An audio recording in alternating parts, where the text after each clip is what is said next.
কি রে কি বলে মিয়াও।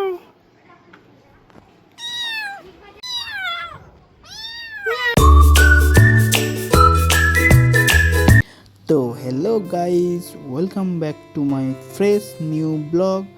তো গাইস সকাল সকাল বেরিয়ে পড়েছি ডাব খেতে। তো এত গরম পড়েছে তাই জন্য একটু ডাব খেতে যাচ্ছি দুই বন্ধু মিলে। তো এখন ডাবটা খেতে যাই। তো তোমরা ভিডিওটা দেখতে থাকো ভালো করে, পুরো পুরো পুরো ভিডিও দেখতে থাকো, কোনো স্কিপ ফিপ না করে দেখো। তো গাইস তারপর ভাই চাই ভাই নিয়ে বেরিয়ে পড়লাম। তো গাইস এখানে সায়ন স্কুটি চালাচ্ছে, কিন্তু আমি এখন চালাচ্ছি না, কারণ আমি ব্লগ করবো তাই জন্য।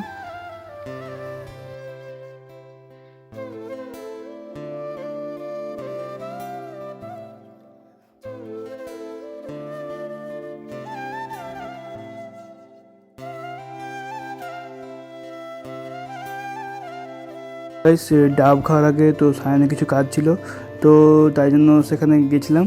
তো সায়ন আগের দিন একটা আগে না 10-15 দিন আগে একটা সিলভারের ব্রেসলেট নিয়েছিল। তো সেটা এখন রং কীরকম একটা হয়ে গেছে, তাই জন্য সে দেখাতে গেছে। তো এখানে এখন দোকানে কেউ নেই, দাদা তো নেই। তো তাই জন্য দাদার জন্য ওয়েট করছি আমরা। তো দাদাটা আসলে তারপরে সেটাকে দিয়ে আমরা এলাম। তারপরে চারদিক খুঁজলাম, ডাব দোকান কোথায় পেলাম না। তো ফাইনালি গাইস কদমতলা যাচ্ছি। কদমতলা যদি ডাব দোকান থাকে তো ভালো। তো গাইস ফাইনালি কদমতলায় পেয়ে গেলাম ডাব দোকান একটা। তো এখানে ডাবের দাম হলো 70 টাকা, মানে এই শর্ট সহ জল ফল।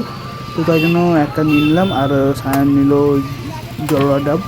তো গাইস এখন ডাবটা কেটে দিল দাদা কেটে দিল, তারপরে ডাবটা খেয়ে নিলাম।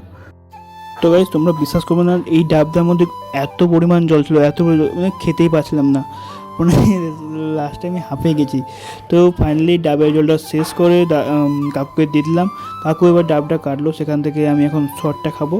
এই ডাবের শর্টটা খেতে কার কার ভালো লাগে তো আমায় কমেন্টে জানাও। তো আমার তো ভালো লাগে বেশ, তাই তারপর দাদা ভালো করে কেটে দিয়েছিল ডাবের শর্টটা। তো তারপরে কাটা হওয়ার পর দাদা আমাকে দিয়ে দিল। তো এটা হলো ডাবের, তো সরফর খেয়ে ডাব ভাব খেয়ে এখন হচ্ছে রুমের দিকে। গাইস রুমে যাওয়ার আগে গাড়ির কিছু কাজ ছিল, মানে গাড়ির একটু ব্রেকটা লুজ ছিল, আর গাড়িটাকে একটু ওয়াশ করানো হতো। সেই জন্য ভাই গাড়ির ওয়াশ করতে দিয়ে দিলাম, আর ব্রেকের সাথে দিয়ে দিলাম। তো দাদা বললো যে এখন আধা ঘন্টা লাগবে, তাই জন্য আমরা আর ওয়েট করলাম না, গুটি গুটি পায়ে রুমের দিকে গেলাম। তো এত রোদ লাগছে বলে তাই জন্য এখন রুমের দিকে যাচ্ছি আমরা। তো গাইস আরেকটা কথা, আমি যে এখন ভিডিও করছিলাম পাশ থেকে দুটো ছেলে আমাকে দেখছিল, এই অবাক হচ্ছিল তো কী করছে।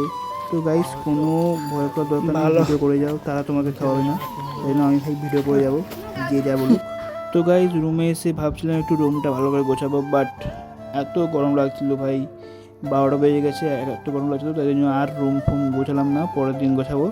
তাই জন্য গাইস একটু শুয়ে আরাম করি। তো গাইস আজকের জন্য এতটাই, দেখা হচ্ছে নেক্সট কোনো মজাদার ভিডিও নিয়ে।